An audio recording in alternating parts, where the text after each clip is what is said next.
আসসালামু আলাইকুম। সবাইকে জানাই ঈদের শুভেচ্ছা, ঈদ মোবারক। সবাই কেমন আছেন? আলহামদুলিল্লাহ আমরা ভালো আছি। তো আজকে সকালবেলা ফজর পড়েই ছেলেদের ঘুম থেকে উঠাই দিয়ে এদিক দিয়ে রান্না করতে চলে আসছি। তো আজকে আমাদের রান্না করব লাল লাচ্ছা সেমাইটা একটু ঝোল ঝোল করে। তো সেমাইটা আমি একটু হালকা করে ভেজে এক সাইডে রেখে দিয়ে তার দুধটা একটু রেডি করে নিলাম। তো রেডি করে এখন দুধটা সেমাইয়ের উপরে ঢেলে একটু ভালো করে জাল করে নিতে হবে। তো এই সেমাইটা যদি ঝোল ঝোল করে রান্না করা যায় এটা খেতে ভালো লাগে, আবার জর্দার মতো করে রান্না করলেও খেতে ভালো লাগে, কিন্তু আমার কাছে ঝোলটা সেমাইটাই খুব পছন্দের। তো ওইটা শেষ, এখন রান্না করবো একটু ময়দার সেমাই। তো এটা আমার এক জালে বানাইছিল ওনাদের জন্য। তো ওইখান থেকে আমাদের একটু সেমাই দিয়ে গেছে। তো এখন ওইটা একটু সিদ্ধ করে ঠান্ডা পানি দিয়ে ধুয়ে রেখে এদিক দিয়ে দুধটা আমি রেডি করে নিতেছি না। এখানে ছিল গরুর দুধ, আর সাথে দিব একটু ডেনিশ, আর এখন দিয়ে দিচ্ছি চিনি। তো চিনিটা দিয়ে মশলা দিয়ে ভালো করে জাল করে নিতে হবে। আর মিষ্টি জিনিসের মধ্যে যদি একটু লবণ না দেন তাহলে কিন্তু খেতে ভালো লাগবে না। তো অনেকেরই দেখি আমি মিষ্টি জিনিসে লবণ দেয় না। তো যত মিষ্টি হোক আমার কাছে কেমন কেমন যেন লাগে।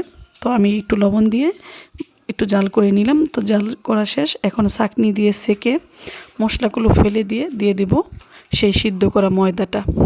তো সিদ্ধ করা ময়দাটা দিয়ে একটু ভালো করে আবার জাল করে নিতে হবে। আর ময়দার সেমাই তো আপনি যত জালই দেন না কেন এটা গলে যাবে না, শক্ত শক্তই থাকবে।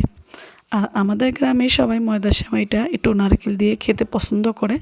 তো আমার বাসায় ফ্রিজ নাই, আমার বাসার ফ্রিজটা ঢাকা নিয়ে গেছি। তো আমাদের এখানে নারকেল নাই, আবার কিনেও নিয়ে আসতে পারি নাই। তো বলতে পারেন কেন নিয়ে আসতে পারি নাই। তো আমরা গতকাল বাসায় ছিলাম না, গতকাল ইফতারির পরপরই এক জায়গায় চলে গেছি। আমার জালের মা মারা গেছে, সবার বড় জাল। তো ওইখানে চলে যেতে হয়েছে। তো কি আর করা। তো এদিক দিয়ে আমার ছেলেরা আবার নামাজ পড়ে আইসা পড়ছে, ওদেরকে ঘরে ঢুকাই দেবো। এটা ছোট ছেলে, এটা মেজু, আর পিছনেরটা হয়েছে বড়। সবাই তাদের জন্য দোয়া করবেন। দুই ভাই হাফেজ, আর ছোটোটা নাজারা পড়তেছে। তো ওদের ঢুকাই দিয়া এদিক দিয়ে নুডলসটা রান্না করতে চলে আসছি। তো নুডলস যে রান্না করব, কোনো সস নাই, কোনো সবজিও নাই, একদম সাদা সিধা ডিম দিয়ে রান্না করে দিব। আর গ্রামের বাড়িতে এত কিছু রাখা সম্ভব না, কেননা আমরা গ্রামে তো থাকি না, 2-3 মাস পরে পরে আসি, আর সব কিছু নিয়ে আসতেও মনে থাকে না। আর কিছু কিনে রেখে গেলে দেখা যায় কি সব নষ্ট হয়ে থাকে। একটু হলুদ মরিচের ফাঁকি রেখে গেলে দেখা যায় দলা হয়ে যায়। একটু লবণ রেখে গেলে দেখা যায় কি গলে পানি উঠে যায়, চিনিতেও পানি উঠে যায়। তো কিছু রেখে যেতে পারি না। আর ঢাকা থেকে আসলে এত কিছু নিয়ে আসাও যায় না। যাই হোক, গ্রামে আসলে কোনো রকম একটু থাকি, খাই, এই আর কি। তো নুডলসটা একটু সাদাসিধে করে রান্না করে দিতেছি, মানে ঈদের দিন যেহেতু ওদের নুডলস খাইতেই হবে। বলছিলাম বাসায় গেলে খাইতে না, এখানেই খাবে। তো নুডলসটা ঢেলে রাইখা একটু পিঠা ভাজবো।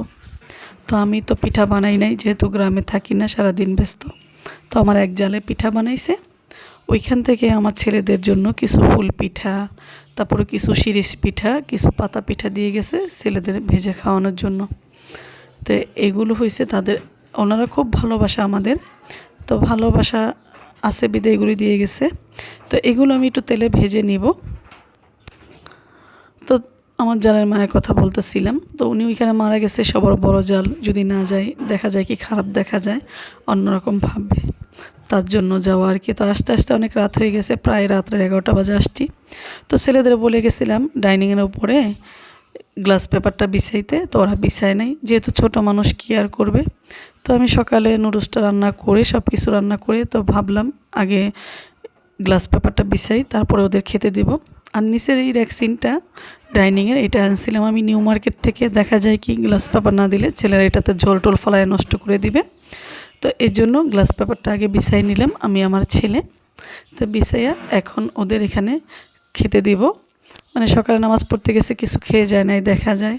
আর যেহেতু রোজা শেষ হয়ে গেছে, তো ছোট ছেলে তো ঘুম থেকে উঠেই বলা শুরু করছে কী খাবে কী খাবে। তো এটা হয়েছে আমার লাচ্ছা সেমাইটা, আর তার সাথে আছে ময়দার সেমাই, নুডলস আর পিঠা পাচ্ছি। তো ওদেরকে দিয়ে ভাবতেছিলাম আমি ওদের সাথে একটু খেয়ে নিই। তো এই যে হয়েছে পিঠাগুলো, যেহেতু অন্যজন দিচ্ছে যা দিছে আলহামদুলিল্লাহ, তাতেই আমি খুশি। আর মানুষকে খুশি করতে এত বেশি কিছু লাগে না, অল্পতেই এনাফ। আর আপনারা ভাববেন হয়তো নুডলসটা দেখতে ভালো হয় নাই, ভালো না হলে কিছু করার নেই, যেহেতু বাসায় যা ছিল তাই দিয়ে রান্না করছি। হয়তো সস দিলে একটু সুন্দর দেখা যেত, কালার হয়তো, একটু সবজি দিলে নাই। আর মানুষের থেকে চাওয়া চাই আমার কাছে ভালো লাগে না। তো তো ওদের খেতে দিয়ে আমি এদিক দিয়ে একটু সেমাই খেয়ে নিতেছিলাম। তো পিঠা দিয়ে এইভাবে সেমাই খাইতে আমার কাছে খুব ভালো লাগে। বিশেষ করে আমার শ্বশুর যখন বেঁচে ছিলেন ওনাকে দেখতাম পিঠা ভেঙে এরকম সেমাইয়ের সাথে দিয়ে মিক্স করে খাইতো, ওনার কাছে খুব ভালো লাগতো। তো এই খাওয়াটা আমার শ্বশুর থেকেই শিখেছি।